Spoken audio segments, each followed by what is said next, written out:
Okay, pre-calculus 12.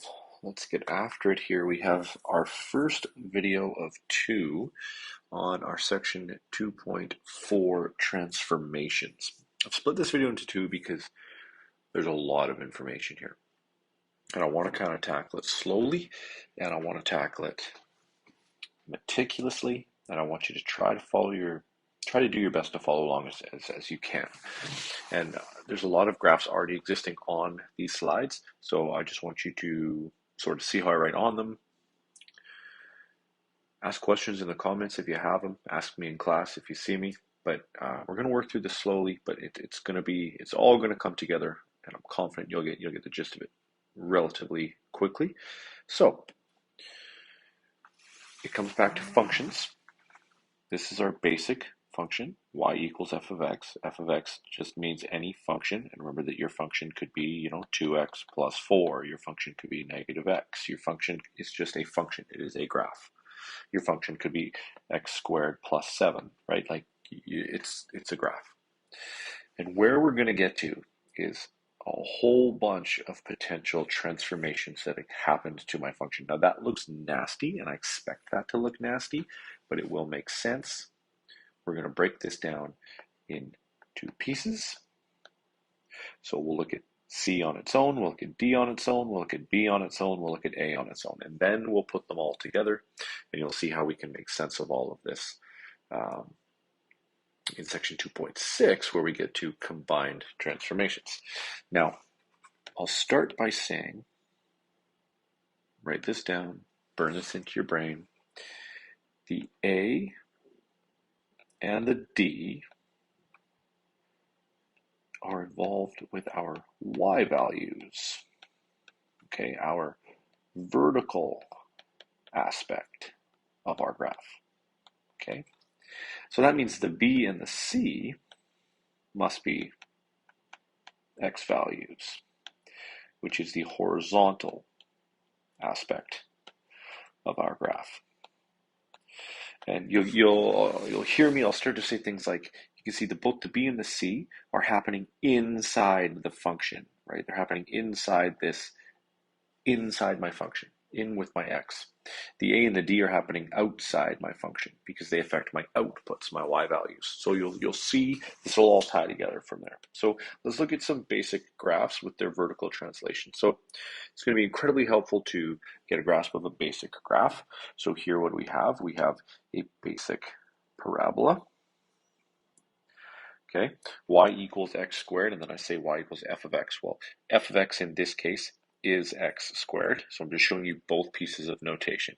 And here's my good old parabola, vertex at 0, 0, over 1, up 1, over 2, up 4, symmetry on both sides, right? There's my good old parabola. Well, your plus or minus d is super intuitive. It stares you in the face. If your d value is positive, so here if d is greater than 0, we shift up. And if d is less than 0, we shift down. So you can see here's your basic parabola here. Well, what happens if we go x squared plus 1? Now, to make sense of that as a function, you can see my original function was x squared. So if I add 1 to my x squared, I just add 1 to my function outside of my function. It's not happening in with the squared. So I just shift my entire graph up 1. So you can see my points the shape of my graph didn't change. We're not going to change the shape just yet. I've just shifted my entire graph up 1. So if you think about it like that, really not that bad. If you have a negative number here, so here I am now subtracting 2 from my function, my d value is negative, you can see I've shifted my entire graph down 2. So my corresponding points have all shifted down 2 in their y values, right? The x values have not changed, only the y values have shifted. So d value shifts your y up or down, moves your whole graph up or down, does not change its shape, does not change the x values, just changes the up or down. That's a problem. Let's look at let's look at a horizontal. And what I've done is I've picked different, what we call mother graphs. So in this case, our mother function is our square root function. And if you're not super comfortable or I don't know, comfortable is a good word, but if you're not comfortable with these basic graphs, well, time to get comfortable. Use Desmos, plug some in, play around. You'll see a lot in this chapter. So when you see horizontal, this x plus c, this is happening inside my function. So if you look, a really helpful way to consider what movement is doing, a lot of people, a lot of teachers teach it as you need to memorize the equation and then blah, blah, blah, blah. No, I don't like that. I look at the inside of my function. And if you think of a horizontal translation, you have not changed your y values. So if you had a vertex at 0, you're not changing your output. Your y would still be 0, right? I'm just going to go back to the parabola for a second. If you think about this parabola here, the y value is 0. So if I shift it over here, my y value is still 0. So as I solve through for x, I should still get 0 for y. So that's why ask yourself, what is going to make the inside portion of this function 0? What x value will do that? And the answer to that x value is where you move on the x-axis. So if you have f of x minus 3, what makes that 0? Well, when x is 3, because 3 minus 3 is 0, so you move to x is 3. It's super easy if you think about it in that sense. So let's look at some transformations. So here's my basic root function, my basic radical, and you can see I have a few identifiable points there. And you see that it cuts off at 0, and that's because I have a domain restriction. My roots don't exist in the negative realm. I can't have negative x values. You can't have a negative underneath the root sign. So that's why you see this graph end abruptly. But now, since we're acting inside the function, so you can see that the function is, in this case, the function f of x is the root x. So if I put x minus 1 inside my function, I put it underneath my root because it's happening inside what the function is. So when you see it in there with the input of the function, it is horizontal. If this was vertical, it would exist out here, right? If this was vertical, you would have root x minus 1. It's outside of my function. My mother function was the root. But in our case, it's happening inside. So what makes x minus 1 0? When x is 1, so you move to x is 1. And you can see that's what we've done here. We're now at x equals 1. And then all of my corresponding points have moved over 1 to the right. So I had 1 was 1, 1, so now I have 2, 1. And I had 4, 2, so now I have 5, 2. So all of my x values have shifted, and they keep the corresponding y values of the pre-shifted values. And you'll see how this relates to coordinate pairs in a couple slides. Now, if you look on the far right, what makes this 0? Well, when x is negative 2, so I shift my vertex to negative 2. And then I've just shifted all my points over negative 2. I've shifted them to the left. So if you're going to negative 2, that means you're moving everything left. If you're going to positive 1, it means you're shifting everything right.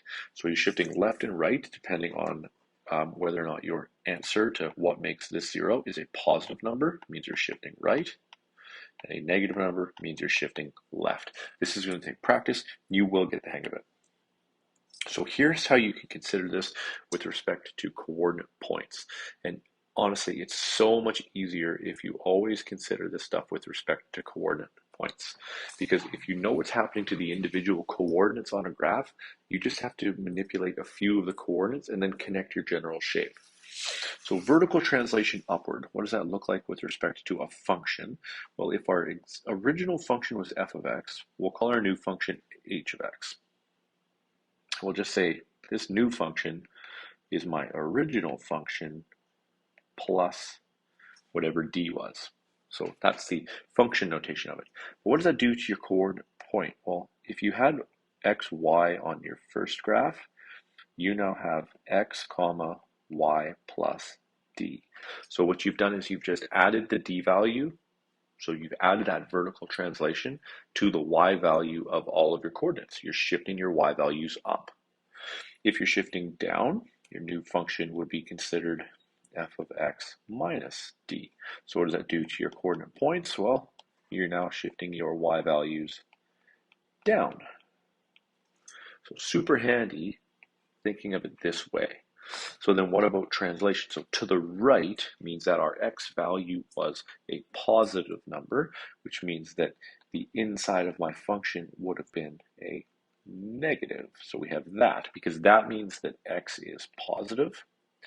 So that means my coordinates at this moment will now move my x to the positive. So x plus c and then y. Now, y is super intuitive. X is the opposite. X likes to make your life a little difficult. So it kind of does the opposite of what you think. It's counterintuitive, but you'll get the hang of it, and you'll get the hang of it pretty quick the more you do this.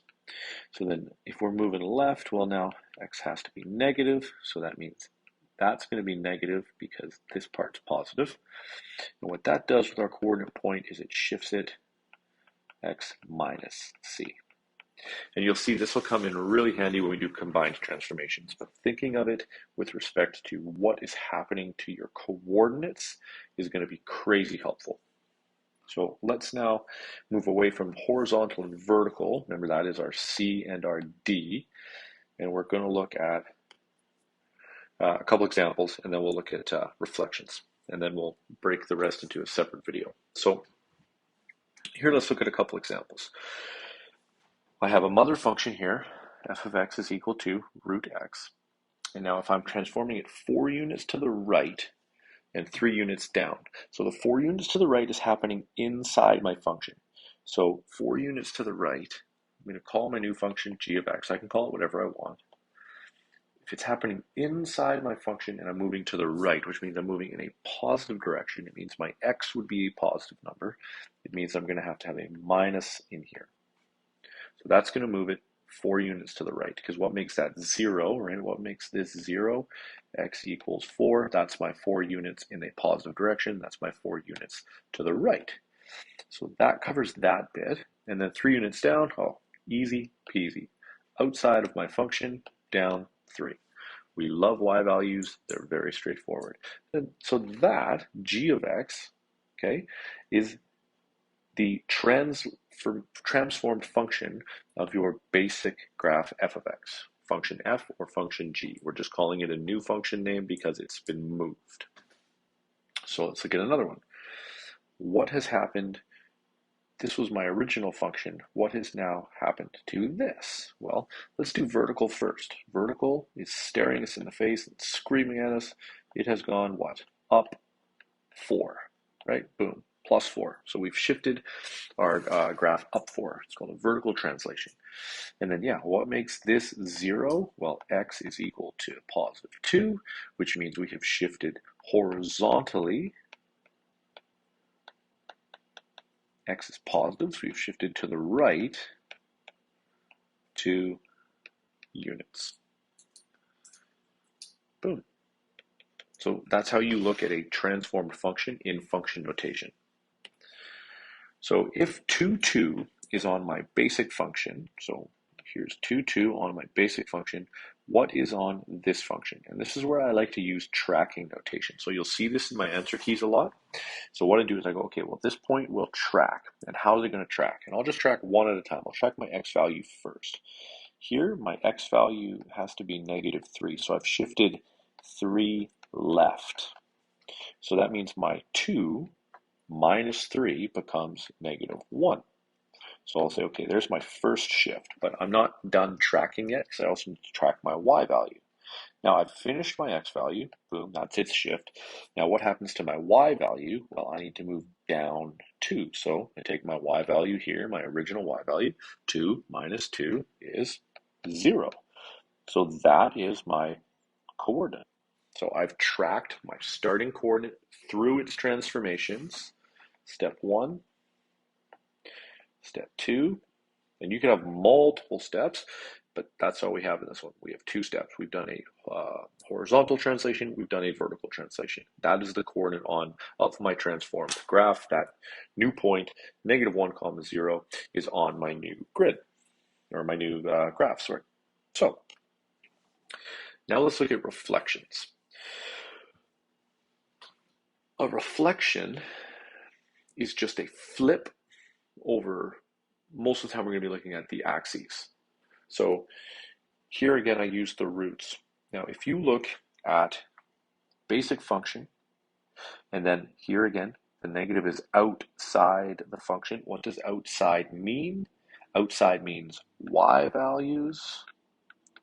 So what has shifted? All of my y values. So here you can see my positive y value, positive y value, positive y value, positive y value. They've all been shifted into the negative realm. So they've all been reflected over the x-axis. So the same distance they are away into the positive, they go into the negative. So like this point right here is the point, it's not a beautiful point. Let me pick one that stands out nicely. This point right here is 4, 2. Well, so where's that point on the reflected graph? Well, it's at 4, -2. This negative symbol just changes the sign of all of your y values. If it's outside of the function, it changes the sign, okay? Changes the sign of your y values. If the negative is inside the function, well, remember, inside affects your x values, so it is changing the sign of all of your x values. So again, we'll take this same point. Here I have 4, 2, and now I have -4, 2. So which value has changed? My x value. So you're just reflecting, in this case, we say we're reflecting over the y-axis because our x values have shifted from the positive realm to the negative realm. In order to do that, they need to cross the y-axis.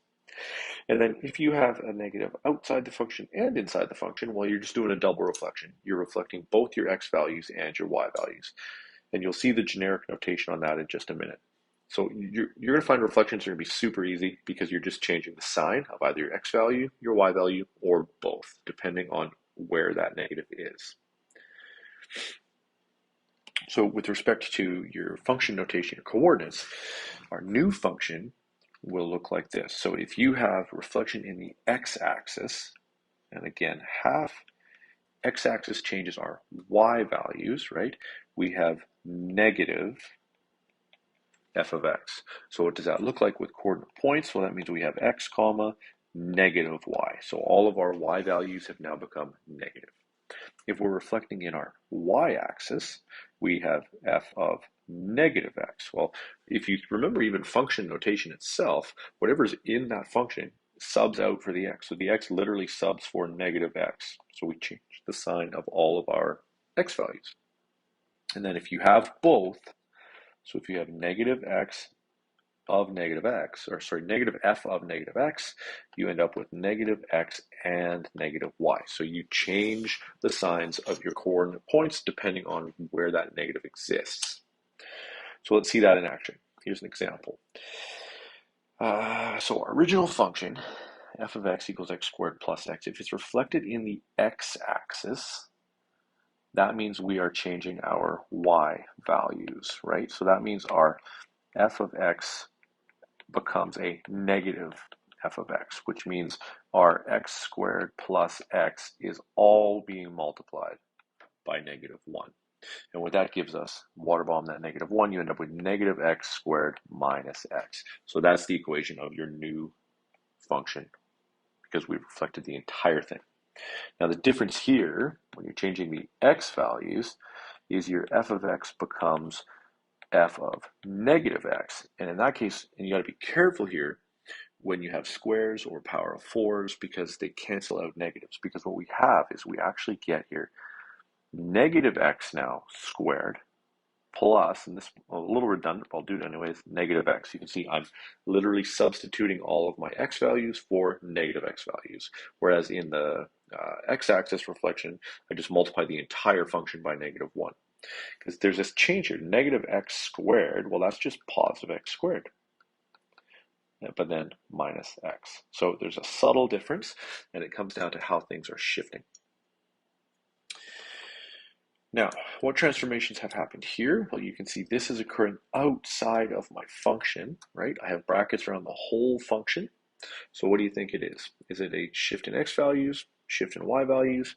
It is a reflection of my y values. So if I had points x squared plus 2x, it's now going down into the negatives. So I'm shifting everything over the x-axis. It is a y value sign change.